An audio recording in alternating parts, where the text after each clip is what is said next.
Thanks loads for coming in, guys. We have got tonight recorded, so we'll be able to share it with others that can't be here tonight.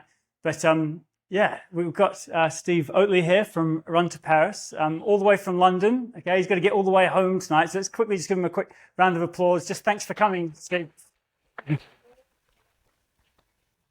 So for those who don't know, 15 of us from the club participated in an event called Run to Paris last year in May. It was, to most people, I've just spoken to some of the guys tonight, the most memorable experience that they've had with running to date, and it certainly was for me. It was just a fantastic team building road trip with some running thrown in there and a lot of driving as well. But just seeing France in a completely different way, as well as the south of England.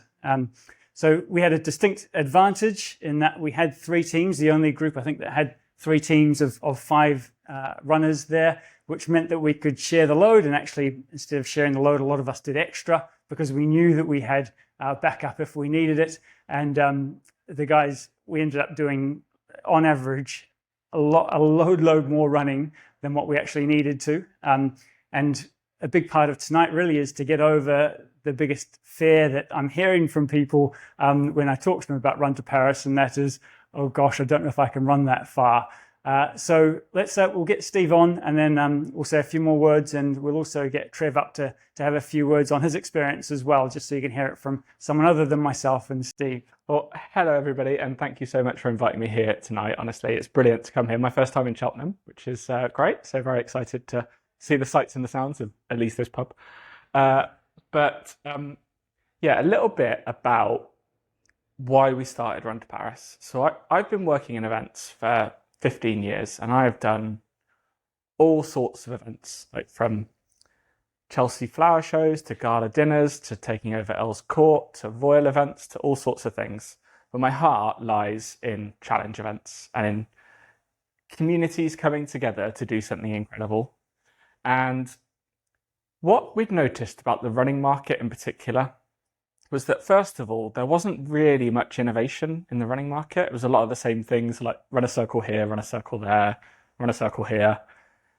And what was happening was that events were getting longer, harder, further, tougher. You know, it used to be, I'm running a half marathon. That's incredible. Well done. Brilliantly. And then it's, I'm running a marathon. Well, that's incredible. Well done. And then it's, I'm running an ultra marathon. And then it's running a 100K. And then it's running 100 miles. And then it's running the length of Africa. And then it's, ridiculous. And, people do it, and that's brilliant. And I, take my hat off to all of them. But the time, effort, and resource that goes into being able to train for those things, to take part in those things, people have got jobs, people have got families, people have got human bodies that perhaps can't do those sorts of things. So the idea was going to incredible places and running incredible distances is a great thing to do. But rather than it being an individual pursuit, rather than it being about your latest Strava stats or your PB or trying to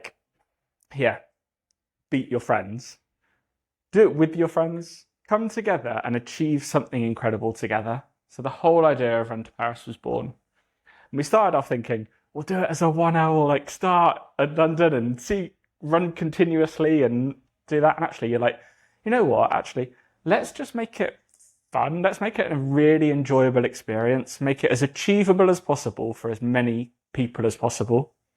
And genuinely to this day, I think if you can run a 10K, you can run to Paris. So it's playing the incredible song Bohemian Like You, which is one of my all-time favourites, but that doesn't really matter. But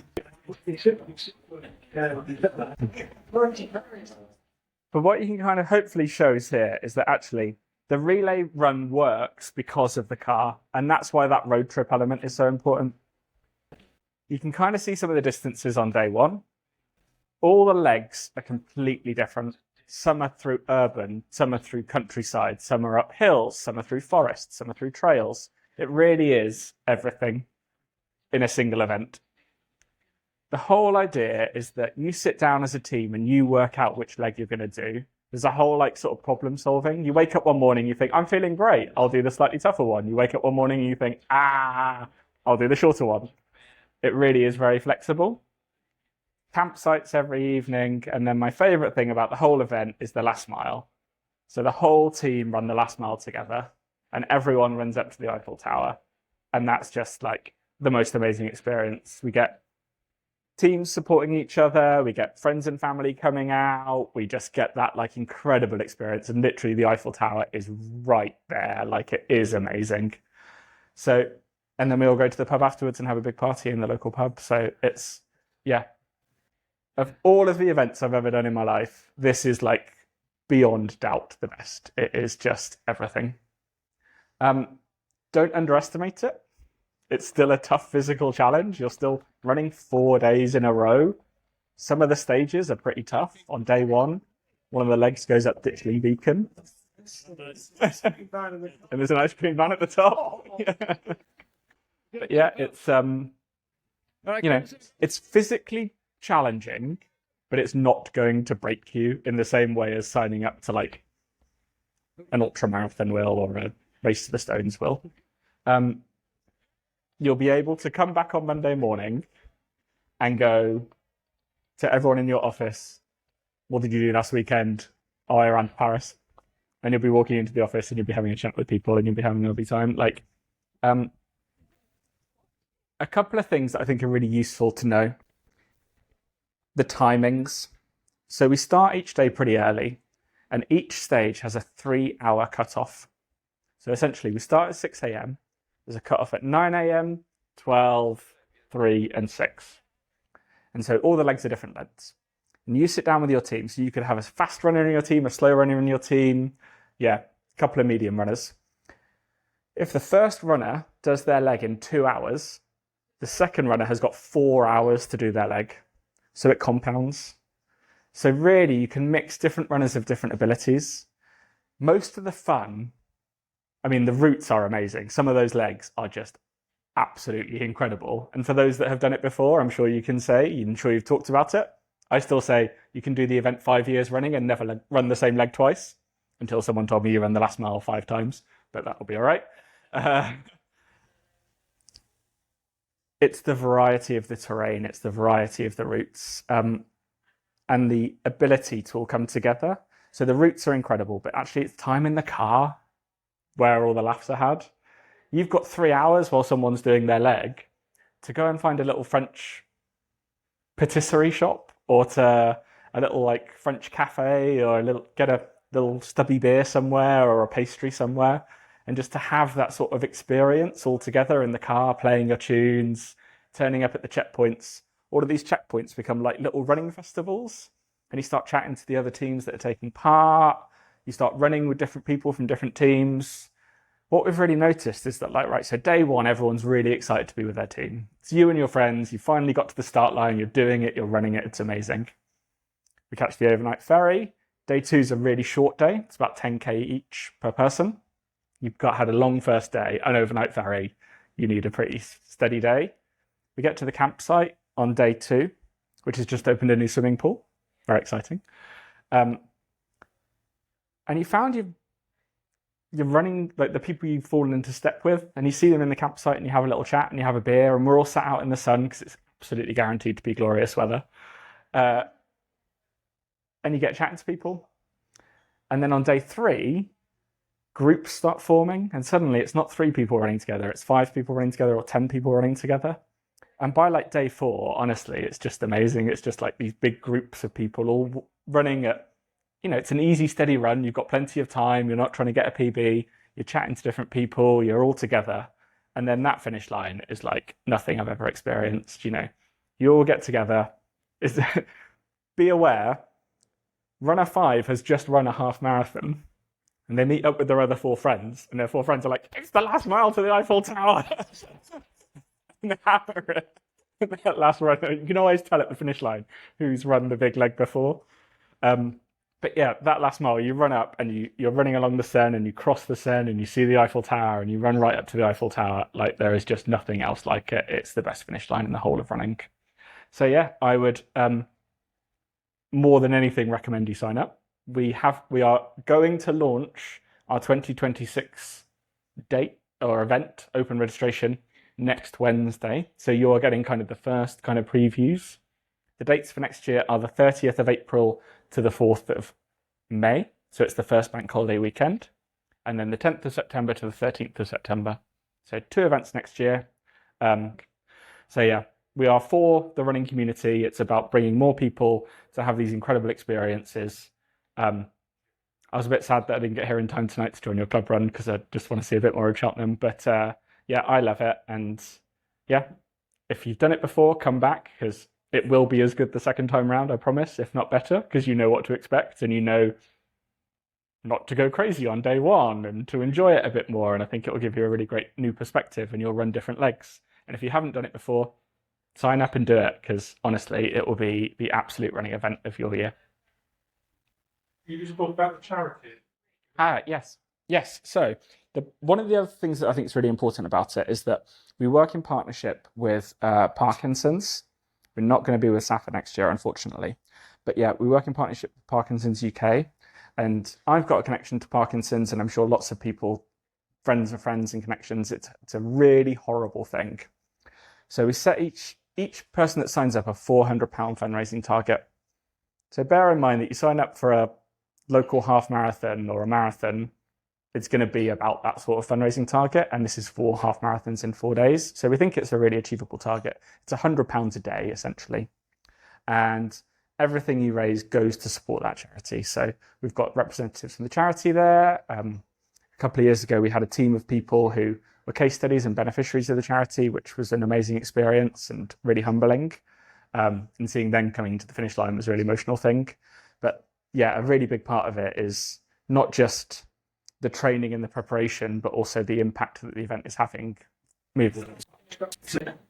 And last year we actually put on a jazz concert right in this very room and raised quite a bit of money that way as well. So it's not that we were, I suppose everyone is kind of expected to raise around 400, but some will raise more in your team and others may raise less. Some of you may have other things that you're raising funds with, so maybe it might be a challenge for you to get money together. No one's going to come down hard on you, but obviously we want to see that you're putting your efforts in to raise as much as you can for the charities. And but we will also it's one of the best things about last time was meeting up and discussing, right, transport, fundraising, what we're doing for fundraising. You know, we had all sorts of ideas that we were working through, and in the end, the concert worked out the best. But it's something that you don't necessarily think about as the build up to this event. It really is a brilliant team building thing, not just for the event itself, but in the months and months and months building up to it. The team meetings, the WhatsApp group, there's a lot of organisation and good stuff happening and training as well beforehand. Anyone got any questions about the event? So we start at Wimbledon. Yeah. So again, just to chat through a bit the logistics. Everyone arrives in Wimbledon on the Wednesday night. So we have a big registration. Historically, we've been in the cricket club. The football club want us to come to them, but we'll see where we are in May next year. So we start in the cricket club in Wimbledon. There's a bar. There's food and things put on by the bar. You come and you collect your registration pack. So you get your T-shirt, you get your participant pack, which has got your ferry tickets in it. It's got everything sorted. So you get your trackers. So let's talk about the trackers as well. We pride ourselves on making sure that we give the best event experience that it's possible to do. We go above and beyond to make sure that A, you're safe, and B, that you have the best experience possible. So every single person gets their own participant pack, which is like their little guide to how it works. So you get a route pack, you get a participant Bible, everyone gets their own running number, and then you have a team tracker. So the team tracker is essentially your relay baton. So that tracker is the thing that lets us know where you are. So everyone's got this satellite tracker. We've got our lovely friend Aaron, who sits in a bunker in Scotland, who just watches all of these dots move across on his computer. And so there's a big event control that runs. So we know exactly where you are at all times. We use an app called RunGo, which is like a navigation device. It gives you audio in your ears. It tells you you're running along and it says, turn right in 100 meters. And it's improving and improving every year, which is great. You also have all the GPX files and people like using watches, and I mean, in 5 years' time, everyone will have that sort of stuff. But like, it's about making sure that everyone's safe. Worst case scenario, the GPS tracking has a live website. So essentially, you are a blue dot on the site, and you can follow that dot along the red route. I mean, it really is like there's 5 different ways we make sure you're safe. All of the checkpoints are marked, so the car's going to these designated checkpoints. That's where the changeover happens. So you arrive into the checkpoint, you sign in, you hand over the tracker, someone signs out, and you carry on. So you know exactly who's running at all times. Kind of, yeah, your safety and your kind of experience is really important. You get food in the mornings and evenings. So day 1 in New Haven, we have fish and chips by the seaside, which is lovely. Day 2, we go to the local town hall, which is just amazing. The local mayor comes down and gee crazy. There's like a big buffet and a big hall and a big stage. It's really fun, everyone eating together and having like local cider and local beers. And then day 3, we're at this incredible chateau. And like we're in the grounds of the chateau and we've got a big stretch tent and we do a big barbecue and there's like beers and there's massage and stretching and all sorts of things going on. So yeah, it is unlike any event experience you'll have, and it's brilliant. Get your own tent. Oh yes. Get your own. No, you get your own tent, and they. Yeah. So you arrive into the base camp. We have. Don't carry any shit. Yes. Except the transponder. One person. Yeah. Transponders carry. That's it. So you got your team car that's got all your kit in it. So all you need to bring a sleeping bag, a roll mat, and changes of clothes, and that's in your team car. The hubs, the base camps, we put 250 tents up. You've got a participant number. It corresponds with a tent number. That is your tent. They are really cool, like blackout 2-man tents. They're pretty big 2-man tents, and each person has that. So you've got your own tent, your own space. There are showers, there are toilets at some of the checkpoints. The joy of running in France is that you turn up on we go on the recce, we chat to the local mayor. Are the toilets going to be open? Yeah, they're open every day, no problem at all, absolutely fine. We turn up on the day, they're locked. You ring the local mayor, no answer, they're locked. So we will never promise you toilets at any location in France. But for a lot of the locations, there are toilets.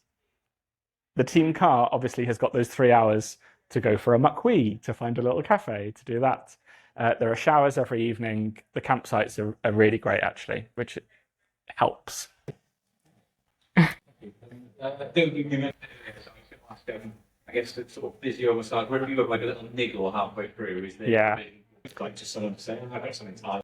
So we've got 3 medics on the route. So we've got an event doctor and 2 paramedics who are like absolutely brilliant. So the way we look at it is you've got big sick and you've got little sick. So they're there for the kind of big sick if anything happens. And then we've got our massage team who are, they are actually called the Athletes Angels. So we just call them the Angels, but I think I need to explain that because I just keep calling them the Angels without any of that back context. So we have 4 of them, and they set up a camp at the base camp each night. There's a £10 charge for 15 minutes, and essentially it's just a booking system. And they are sports therapists, physios, and all qualified masseurs. So that's just a really good thing. On the second night in Forges, one of them often leads like a sort of like stretching Pilates group session, which is always quite good fun. You just have these bodies strewn everywhere, doing downward dog. But yeah. On the final day, Yeah. it's solid ground combination. Yeah, so the first time we organised it, we were like, tell you what we'll do, we'll just book a big hotel and everyone will go to it. And then everyone was like, well, no, my family's coming out, or I've got a bit more budget, or I haven't got enough budget. And actually, once you're in Paris, you're with your team, you're with your mates, you're with everything. Like, people just want to do different things. So essentially what we ended up doing was just booking a big pub nearby, and everyone goes to the pub and has a few drinks, and some people the crew tend to have more than a few drinks. And then everyone just kind of bomb blasts. Your entry fee includes a return ferry ticket. So everyone is automatically booked back on the midday ferry the next day. It is possible to change it and move it around, but there's like an admin fee for doing that. But yeah, essentially every ticket includes a return for your team vehicle to get into France and back home. Yes. So whether that's something you hire, whether it's someone's got a big car, that essentially is your support the whole time. So yeah, person 1 starts, the car drives to checkpoint 1, person 2 gets out and gets in, and you just... So the May event last year, we had 42 teams, so 210 people, which was a lot. We put a new cap of 40 teams per event. We're doing 2 events this year, so we took 25 teams in May, and we've got 22 teams signed up for September. I think next year is going to be bigger. I think probably both events are going to sell out next year. Not a race. Not a race. Yeah, and one of the... Pretty cool though. You get a medal. Yeah, you do get a medal. You do get a medal. It's a good medal. Yeah. You really need to not think of this like a race or a series of races. It is literally tourism on your feet. We're walking up big hills. We're jogging on the flat. It's not a race. Our absolute priority is that all 5 of you can run that last mile to the Eiffel Tower. Like, it is not about a PB on day 1. Couldn't care less. You have to be fit enough to run that last mile to the Eiffel Tower. So kind of pace yourself accordingly to be able to do that. 10th to the 13th of September. So, yeah. If we could do that, Oh, sorry, can I? Yeah, no, go. Yeah, you had 2 questions. Yeah. How much is the So it's £950 for a team. Fine. Just under 200 quid. And that's breakfast and dinner included. So lots of food. and ferry and campsites? Okay, so you don't really have to pay for anything apart from lunch. Yeah. It's an accommodation on the Wednesday.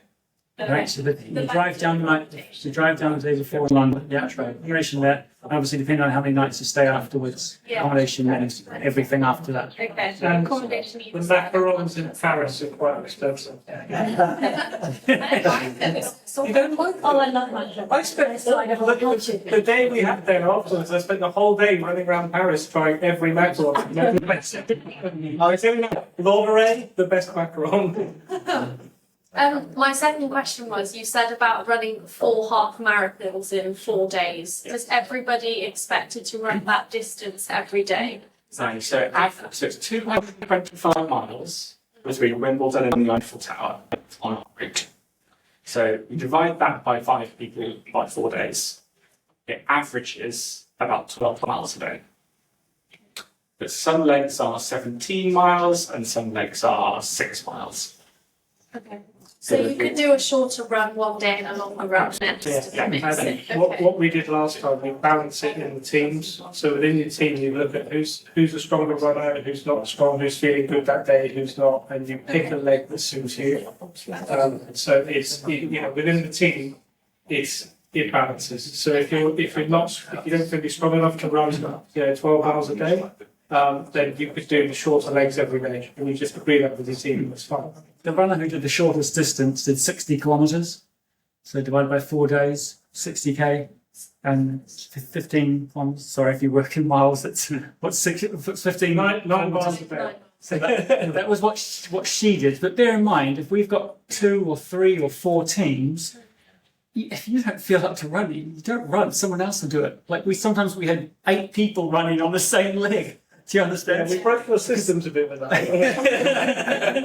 So there's always people who are keen to do more. All right. So the average person in the group did a lot more than a half marathon a day. Okay, because they were just running twice a day or 3. Some idiots did 3 times a day. Do you understand? Like, Calling it idiot. Whatever.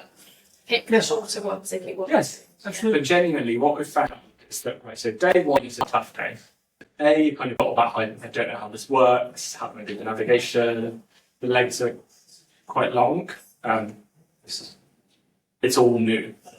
Day 2 is such a short, flat day. We're going down this old train line called the Avenue Vert, which is like completely flat, completely straight. Flatter than the Honeyball line. It's amazing. It's flatter than the Honeyball, wider than the Honeyball line. And you're running past like Lakes. chateaus and like French villages. You're suddenly like, where am I and what am I doing? And it's like 6 mile lengths. Everyone's doing like 6 miles, and you get 3 hours to do something. I mean, like, it's fine. It's like a really good recovery day.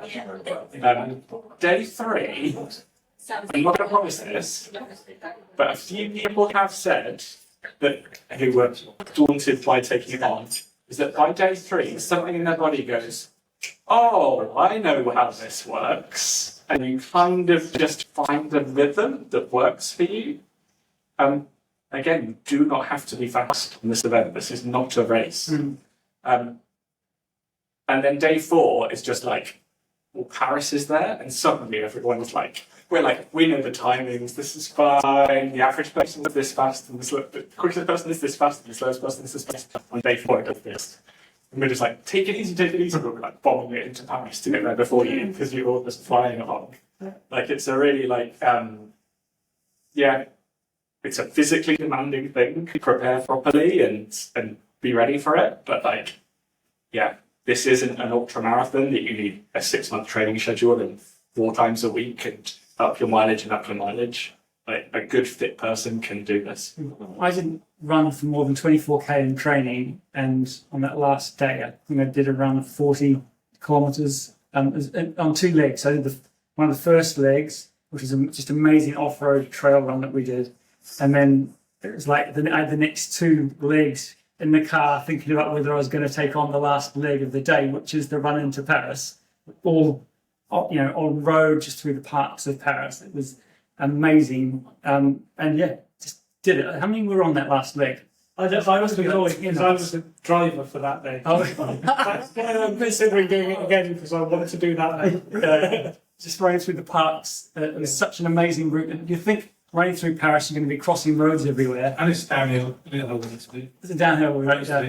Yeah. I think the bit that really struck me, I think it was on day 3, when, Connor, you might have been there, it was you, me and Vish running up a hill in the middle of some farmland, and we'd seen some plains overhead. And we got up to the top of this hill. It wasn't a big hill, it was a nice hill. Got up to the top, and we saw the Eiffel Tower.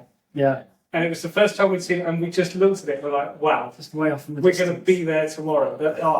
It was spectacular. And you knew from that point, it was like, we are so close. Yeah. Yeah, special. Probably a question about what. So, when do you want us to let you know if we want to sign up to it? I guess. And in terms of teams, then how will the team start to form? Say if you've got 30 people on different running club, how do you break it up? I guess. Yeah, I haven't put a timeline together. We definitely want to have a timeline of when we need cut-offs. That would probably be down to when the early bird finishes and things like that. But the way I envisage it is that we just want to get as many people into that WhatsApp group as possible, and that kind of tells us how many people are interested, and then we can start feeding the numbers. This is when we need that entry fee by, and then once we've got entry fees, start talking about roles in regards to organisation and things. One of the members is very interested in taking on a key role with delegation, I guess, project managing, which is really important. We had Nick last year, which was fantastic. Everyone pitches in, but obviously having someone to sort of oversee things is great. So at the moment, where are we? We're in July. Any idea when the early bird ends? So we're opening registration next week, and we are going to cap it at 40. So it will be kind of first come, first serve for places. The early bird will run until the end of October. That goes from 950 to 1200. So really keen to kind of at least lock in or pause it or do something just to kind of secure the places as early as possible. So I think Before October. Let's see. Start October. Just kidding. So I think I'm going to be really busy through the summer holidays, but I'll definitely be putting things out And then, yeah, we'll start to ask for commitment. It sounds like sometime in September. But we'll have a few meetings in September. What I remember last year, because we did like 3 teams of 5, and that was like convenient, but we might have like 17, and that sort of stuff. So I think we discussed last year, and I don't know if you'd be able to do it for next year, that we may have like a team of 6. Yes. And then, at one stage, somebody like 2 people run the same leg. So we can have uneven numbers. It doesn't have to be teams of 5, it could be teams of 6, even 7 maybe. I mean, the other thing that has happened in the past, which, yes, it's really lovely that you're all kind of doing it as a club, and that's a great thing, but there might be a couple of teams that perhaps have 4 members, and that you become their fit, someone gets injured a couple of weeks before, and that you become their fit member, and that you can kind of support your teams as well, which is a really nice thing. Like, it is that idea of, like, you start off as individual teams, and you become one by the end of it. Like, we had, this year doing it, people that signed up for the event you were going to do, couldn't do it because of injury. And then in the intervening time, one got injured and one got pregnant. So they had 3 people. And there was this team of Aussie women that did it, that were just like their complete backup team. And they ran some of the legs that the boys couldn't run. And yeah, they all finished together at the end, and it was lovely. And then the Australians made all the Irish boys do shoeies. I love shoe. And honestly, 4 days running through the French countryside. And They have to go from their running team. yeah.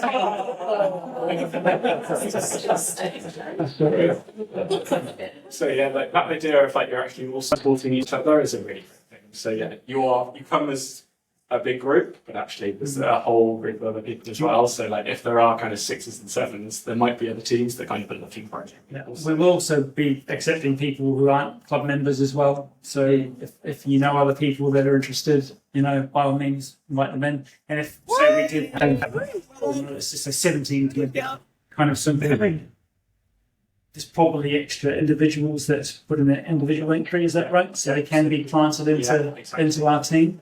Really flexible. Yeah. And yeah, we work really closely with you guys to make sure that everything is done, and we can do team briefings, and we can do captain's briefings and everything. So there's a big stewardship plan from when you sign up to make sure that you turn up on that Wednesday, like fully prepared for your next team. Also, just noticed that's really cool is it's Cheltenham and Beyond. One of the lines. So that And also, just from a training perspective, guys, we have this WhatsApp group, obviously, and once the committed ones are in there, then I'll be pushing in messages in regards to, I guess, guidance on what sort of total weekly distance you might be aiming for at different points building up to the event. I hope that we would get members together for doing some trail running together.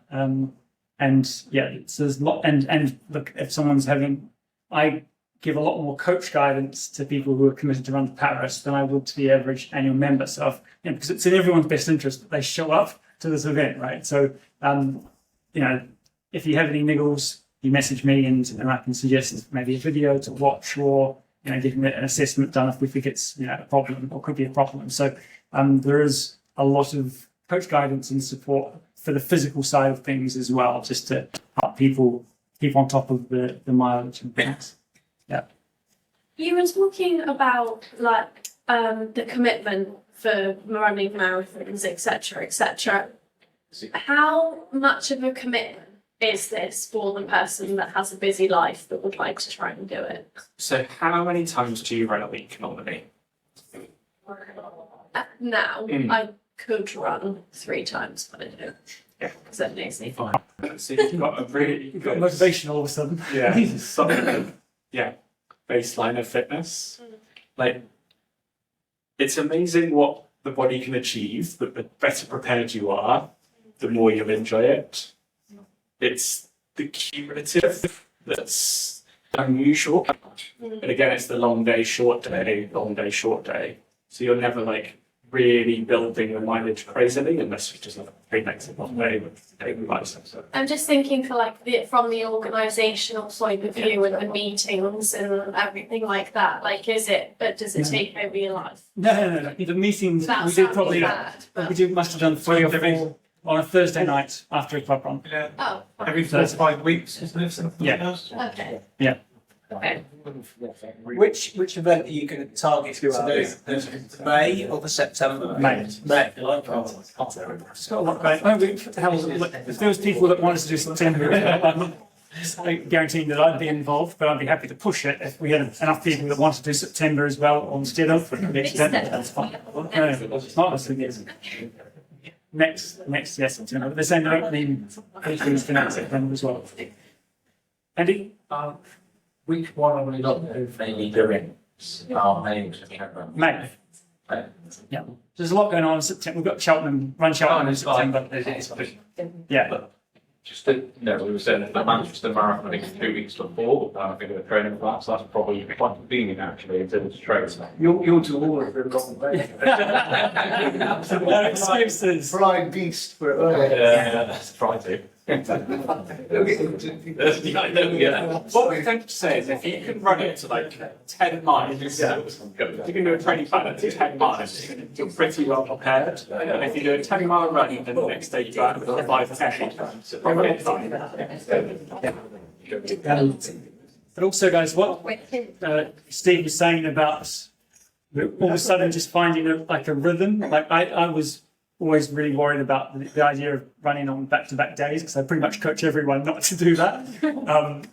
But there was something that happened, so I was really quite sore after day one. I don't know why I ran with Trev. Maybe it was too slow. But the next day I was like, we did a 10K, and I felt pretty tight for that. But then I was like, come the end of the day, it's like, actually I feel like doing another run, and I did the second one. I did it was probably the first one at like 6 a.m. in the morning, and the last one at the end of the day. And then on the third day, expecting to be knackered, just felt like, I don't know, it just felt great. Like it's because it's never a lung capacity thing. It's never that your lungs are blowing. Do you understand? The pace isn't enough for that. Even if you hit a massive hill, you're not going fast enough for it to be a problem for your lungs. You're never going to feel nauseous unless you don't drink enough water. But it's more just, the energy you store in your legs, but actually the adaptations you make from the first day and the second day, come day 3, you've just learned a rhythm, and I don't know, there must be something physiological to it that I don't understand. But yeah, it is real. Yeah. I mean, I think the pace works out just like 9 to 10, isn't it? 9 to 10K, sort of like the pace where you sort of jog out. It's really quite slow, isn't it? It's slower than that for the off-road runs. Yeah. It's like 7 kilometres an hour. Yeah. But the nice thing is there's no pressure for pace. No. As you said, you just out and you enjoy being outside and running with the mates and running with the people around you and meeting new people. And I think by day 3 we had some music going. We were having a big group of people together. It was great fun. It was like a party. I mean, you stop and look at the views. But not constant. Also, what the teams did, the car did, instead of just going from one transition to the next, they would actually go about halfway and just intercept the group. As you can see, the car can see where the runner is. So you just basically make sure that you find a cut-off point ahead of them, and you're waiting there for them with water and jelly babies and whatever else. Strawberries. There we go. And then they stop, get some photos. I mean, a lot of the videos that you see here will actually be the intercept points where we've basically found them, got the camera rolling, and it's grabbing some jelly babies and getting some water and then heading off again. I don't know if you can quite see on there, but we're stopping by massive churches and incredible chateaux. And incredible, it's just the route is really beautiful. It's very rural. Like on day 3, you are running on roads, so dress brightly and colourfully and visually, you can see.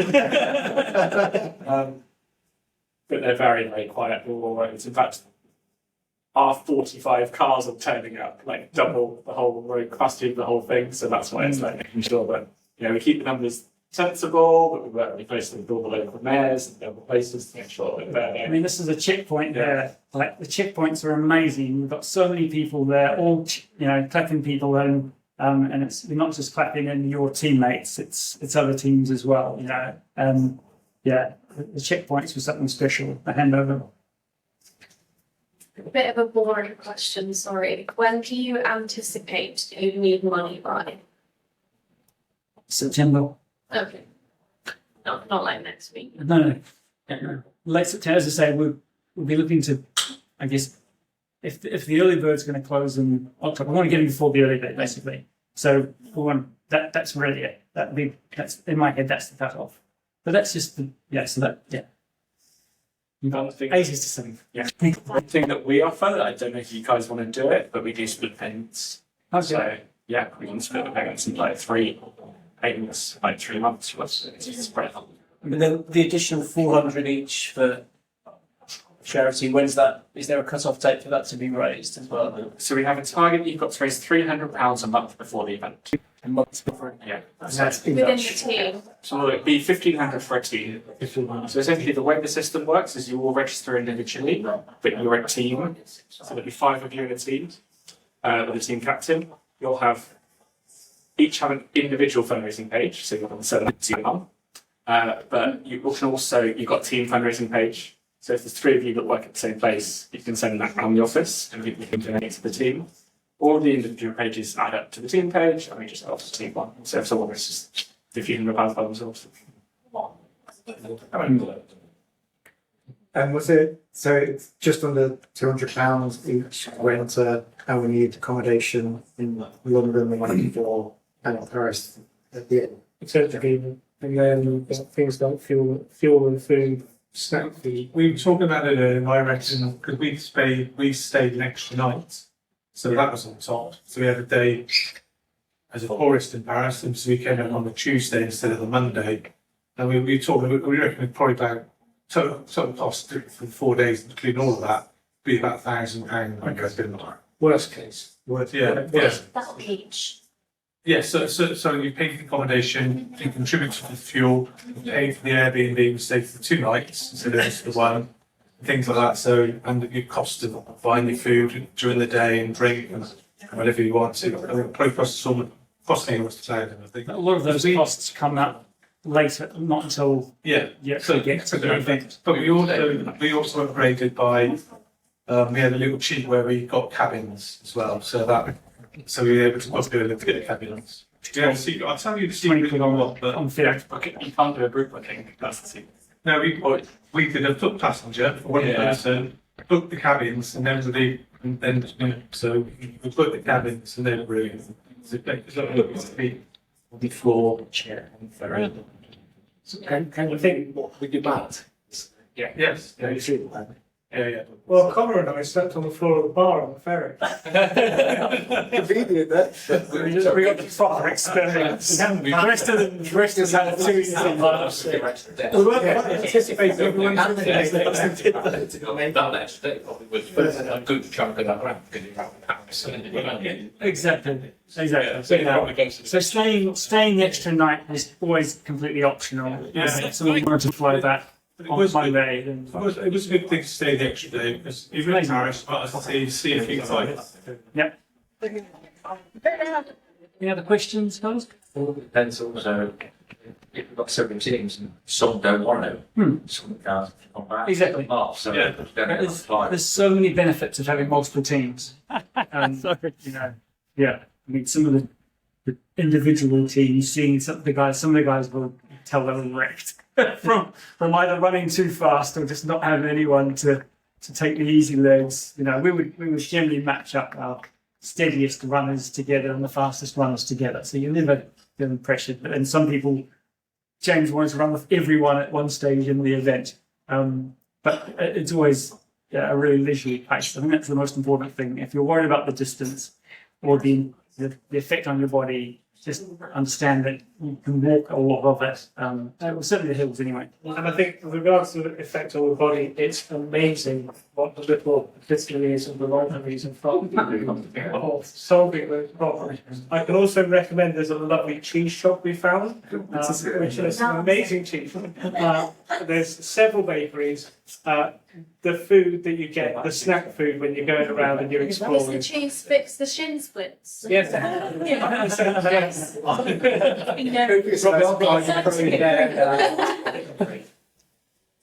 Well, I think that's lovely. Frank, did you want to Well, I don't know much more I can add, really.